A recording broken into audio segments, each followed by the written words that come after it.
privilege for me to be here in the midst of all of you. Great pleasure because I've been closely associated with all of you in the direct selling industry. My belief always has been that the direct selling industry adds hugely to economic activity. It is a major driver of India's growth, and that it provides the economic impetus to more than anything else. And the key challenge for India is really about growth with jobs. So if you are not able to create jobs, then we'll be in deep problems. And therefore, jobs are very, very critical. And this industry creates jobs. And important thing is that we need to create jobs for women. We need to create jobs for women because in India, the contribution of women to gross domestic product, that is our GDP, is only 17%. And worldwide average is around 40%. 40%, the gap between India and the rest of the world is enormous. 24% of women in India work, but the contribution is only 17%. And unless and until we don't,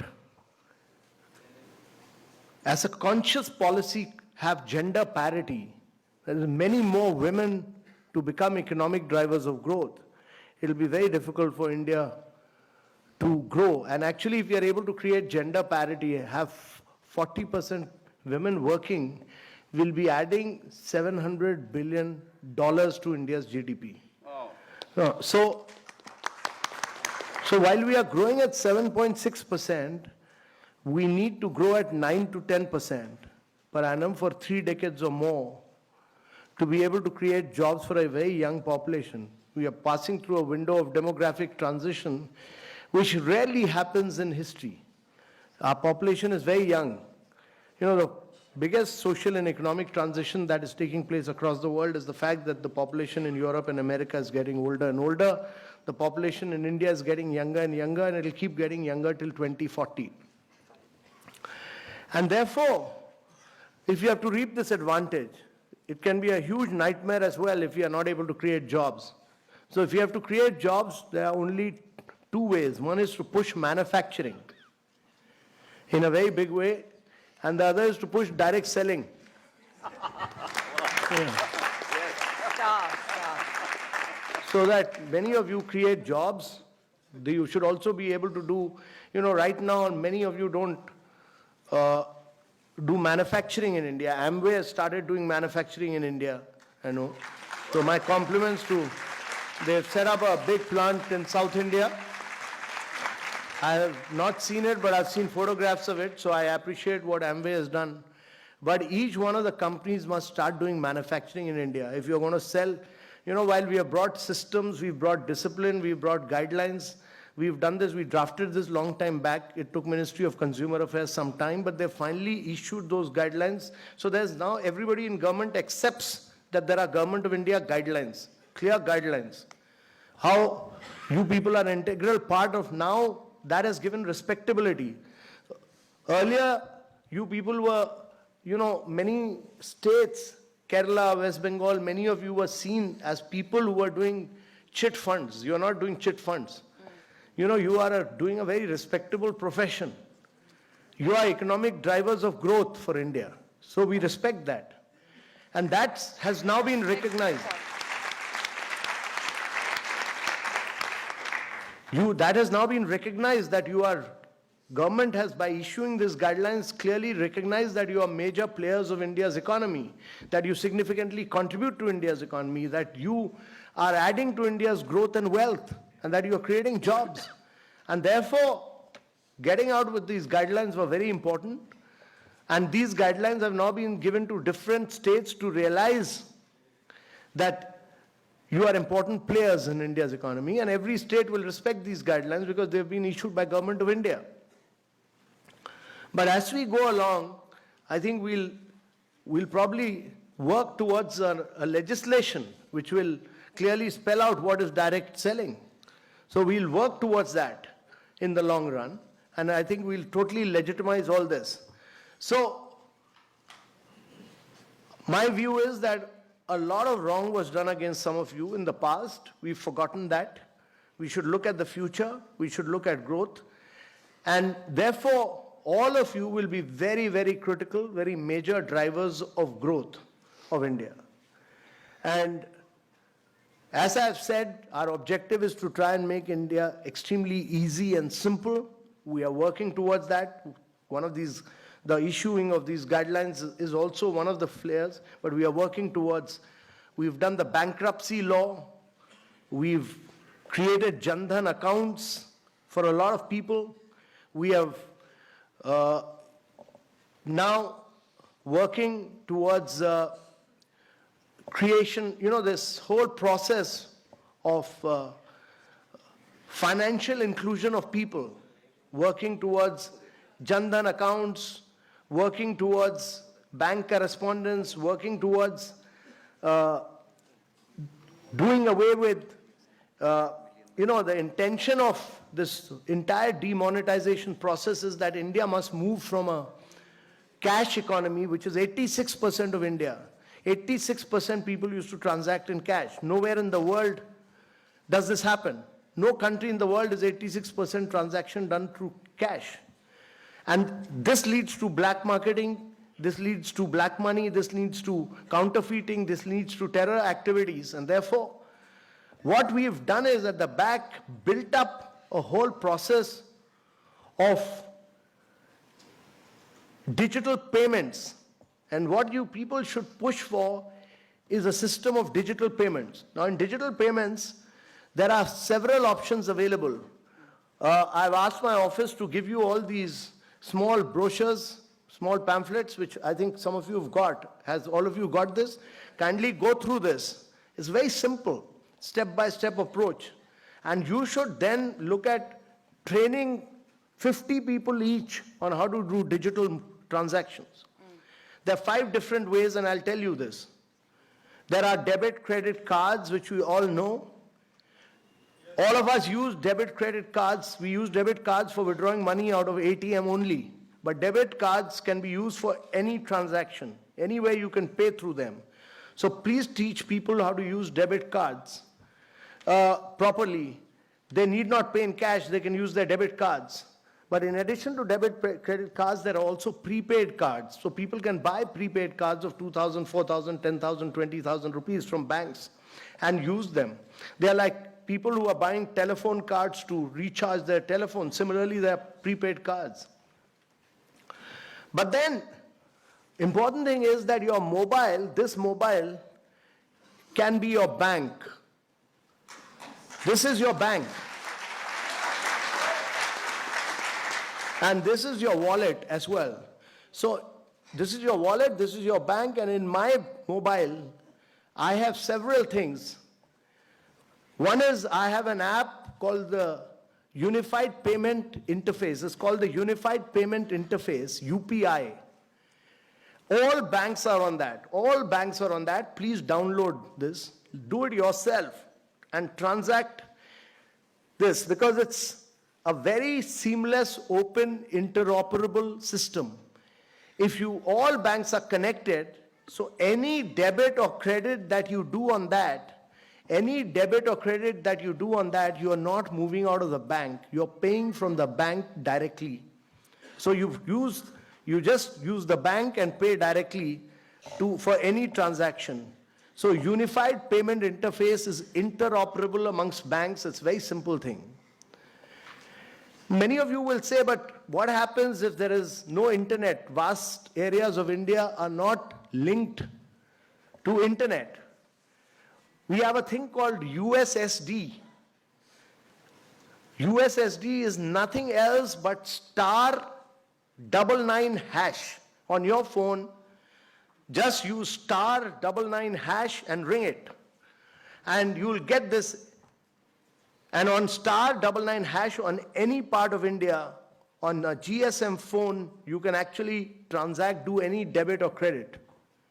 So anywhere in India on a GSM phone, you can do debit or credit on what is known as USSD, but I call it Chetak because वो Chetak की तरह दौड़ता है और बड़ा simple है.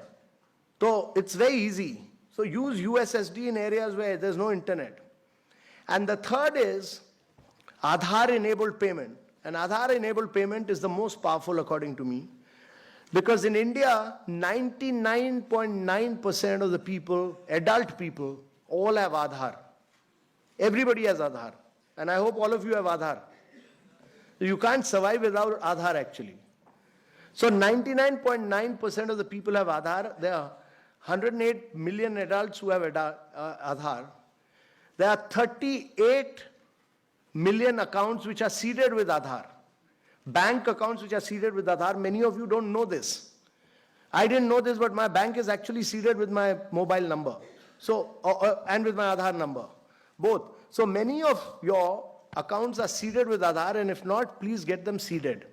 So all our accounts which are seeded with Aadhaar, that is 36, 38 million accounts, all that you have to do is to go to any, there's a simple, very simple Android system which is available, and that links up. Actually, every mobile can be a walking ATM. Anybody who has an Android phone needs to just link this. And this costs just 2,000 rupees. But as demand for this increases, this cost will come down to 700, 800 rupees. You just need to link it up here with this. Use your thumb here. Just use your thumb. And when you do that, you just feed your Aadhaar number.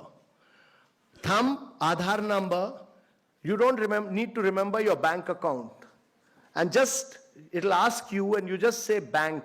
Suppose my account is in State Bank of India, I just say State Bank of India, and the mobile will take you to your account.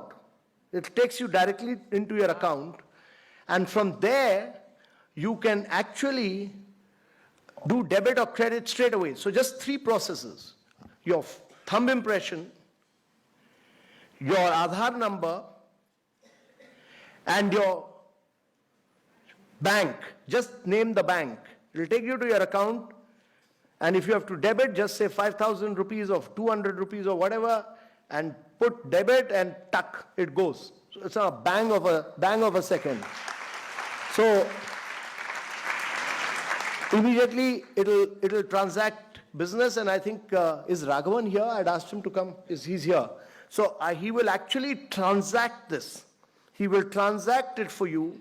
And Raghavan, I've got him with what he's carrying today is a micro ATM, but it is nothing. This micro ATM is actually nothing but an Android phone linked with a thumb impression. But this is just a micro ATM this is a mobile with a thumb impression, but in about 10 or 15 days, actually we are popularizing that every Android phone, you can buy this and this will become your all of you must become walking ATMs. All of you must become walking ATMs. And therefore, you can transact any business with that. So and this is an open system. In 10 days' time, it will become interoperable, so anyone can transfer from anywhere to anywhere. And the fifth is, of course, I told you about debit cards, I told you about UPI, I told you about USSD, and I told you about Aadhaar-enabled system, and the fifth is wallets.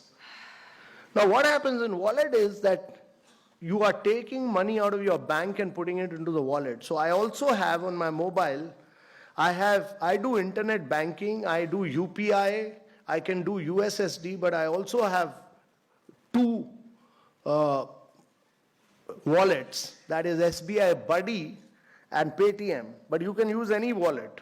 You can use Paytm, you can use MobiKwik, you can do FreeCharge, the number of wallets which are operating. So what happens in wallet is that you're taking money out of the bank and putting it in the wallet, and from wallet you're paying tuck, tuck, tuck, tuck to everything, from electricity bill to buying Herbalife or buying Amway products, all their protein products. Amazing. To improve your health. Nice. Yeah, so everything you can buy. So all transactions can be done through that. So there are 5 different methods: debit card, credit cards, prepaid cards, UPI, USSD, Aadhaar-enabled system, and wallets. 5 different systems are available. You use any one of them. And therefore, my challenge to all of you is that all of you must teach at least 50 people, from your maidservants, servants, to everyone at home, even elderly people. It's a very simple thing, how to do digital transformation of India. You know, 86% of India is cash. There's a lot of black money in India. Only 1% of Indians pay taxes. Indians are the biggest avoiders of tax. We've mastered the art of not paying tax. So we are all have to move towards formalizing the Indian economy, and this is, I look at this as a huge opportunity to transform India, because no country in the world has a billion biometric. No country in the world has a billion biometric. No country in the world has a billion mobile. By 2024, and I think now with this demonetization, by 2023, everybody will have a smartphone. And everybody's smartphone will be linked with this, will have actually an iris or a thumb impression. It will be a part of your mobile. So each one of the individuals in India will be a walking ATM. All Indians will be walking ATMs. You can transact business anywhere. And you can help others to transact business. So this is a huge opportunity for direct selling agents, all of you, to really push India into the digital age. And I see you people not as just direct selling agents, but agents who are going to transform India in many ways. And women learn this much faster than men. You know, women learn this all much faster than men, because, you know, when I was passing out of college in St. Stephen's, it was a male bastion. There were no girls allowed. But when my daughter got into St. Stephen's, it became co-ed the year I was leaving. And by the time my daughter joined the college, almost 80% of the seats in the college are now taken by girls. And the previous principal had said that, we should give, it became a big issue because he said, actually, if you want St. Stephen's College to remain a co-ed college, then you have to give 10% extra marks to boys. So men protested, but actually when I went to Bangalore Christchurch College, the Vice Chancellor there told me that he gives 15% extra marks to boys so that it can remain a co-ed college. And even then, 70% of the students, despite 15% extra marks, 71% of the students were girls. So my view is that girls will continue to do better than men throughout, and we need to push that so that India's GDP improves. I wish you all the very best. I wish you all grow and prosper. I wish your companies prosper. And I wish all of you and your families all the best, and may you become the key agents of change in India. Thank you very much, ladies and gentlemen. Fabulous.